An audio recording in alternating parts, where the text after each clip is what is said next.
கொஞ்சம் வெந்தயம் இதை சொல்லுங்க. வெந்தயம் அளவாக சேர்த்துக்கணும். மிளகாத்தூள் வந்து ஒரு 4 ஸ்பூன் 3 ஸ்பூன் சேர்த்துக்குங்க. புளி வந்து ரொம்ப சேர்க்கக்கூடாது, புளி வந்து கம்மியாக தான் சேர்க்கணும். பூண்டு தான் முக்கியம். கொஞ்சம் பசி எடுக்கும். பூண்டுனா ஸ்கூலுக்கு போகிற பசங்க காலையில் சாப்பிட மாட்டாங்கன்னா அவங்களுக்கு கொஞ்சம் பசி எடுக்கும். அந்த பசியெல்லாம் காப்பாங்கன்னு காலையில் இதுக்கு முக்கியமான பொருள் பூண்டு. இது வெங்காயம் போடலாமா? வெங்காயம் பூண்டு அதிகமாக சேர்க்கணும். வெங்காயம் ரொம்ப கம்மியாக தான் சேர்க்கணும். வெங்காயம் அதிகமாக சேர்க்கக்கூடாது. இந்த மாதிரி வரும்போது அதோட இந்த மாதிரி வரும்போது கொஞ்சம் ஜாக்கிரதையா இருக்கணும். இல்லை கண்ணிலே தெரிச்சிடும். மத்தியானம் ட்ரை பண்ணும்போது கண்ணிலே தெரிச்சிருச்சு. இது பசங்களுக்கு ரொம்ப நல்லது. என்ன கொஞ்சம் பூண்டு இருக்கா டேஸ்டியா இருக்கும். இதெல்லாம் சாப்பிட சொல்லியிருக்கோம். இது வந்து சாப்பிட்டாலே பசி எடுக்க ஆரம்பிச்சிடும். தொக்கு எத்தனை நிமிஷம் இருக்கணும்? எத்தனை நிமிஷம் அப்படியே இருக்கணும் அடுப்புல? இது ஒரு 15 நிமிஷம் இருந்தா மிக்சியில் மொத்தமாக அரைச்சி, அது இதுன்னு அங்கே இங்கேயும் சொல்லுவாங்க, அதெல்லாம் வேணாம். மொத்தமாக அரைச்சி அப்படியே ஆயில ஊற்றி கொஞ்சோண்டு சீரகம் போட்டு கருவேப்பிலை அப்படியே முதல் ட்ரை. அது மட்டும் இல்லாம புது கேஸ் ஸ்டவ் பார்த்துக்கோங்க, நல்லா பார்த்துக்கோங்க.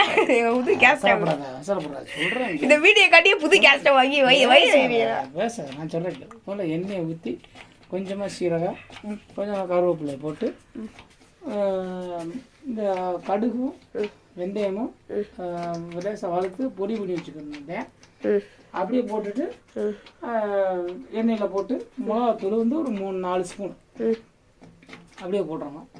போட்டு அப்படியே இது பேஸ்ட்டையும் அப்படியே அரைச்சி உள்ளே போட்டுடணும். உள்ளே போட்டு அது லேசாக சூடான பிறக்கும் இந்த பொடி பண்ண விஷயங்கள் போட்டு எல்லாத்தையும் போட்டு மொத்தமாக போட்டு அப்படி கிண்டி கொஞ்சம் வெல்லத்தை மட்டும் போட்டுக்கணும். உப்பு போட்டுக்கோங்க மெயினாக. அவ்வளோதான். ஆற வச்சு இது வந்து எப்படி 5 வயசு கீழே சட்னி மேலோட 5 வயசு கீழே இருக்கிற சாப்பிடலாம். குழந்தை சாப்பிடலாம். குழந்தை கூட சாப்பிடலாம், ஒன்றும் தவறில்ல. குழந்தைகள் பால் குடிக்கிற குழந்தை அதெல்லாம் பால் 1 வயசு 1.5 வயசு 2 வயசுக்கு மேலே உள்ள குழந்தைகளோட 5 வயசுக்கு உள்ள குழந்தைகளோட சாப்பிடலாம், அது தவறில்லை. இது வந்து பூண்டு இஞ்சி பச்சை மிளகா வெங்காயம் சீரகம் அது போக இது வெந்தயம் கருவேப்பிலை இவ்வளோதான். ஒன்றும் பஞ்சாயத்து அவ்வளோதான் கட் பண்ணுங்க. அவ்வளோதான். இது அப்படியே இந்த மாதிரி இருக்கும் போதெல்லாம் நம்ம பார்த்து ஜாக்கிரதையா இருக்கணும். இல்லைன்னா மண்டையிலே பறிச்சிடும். அப்புறம் மத்தியானம் எங்கள் அப்பாவுக்கு நடந்துச்சு ஒன்று பெருசா.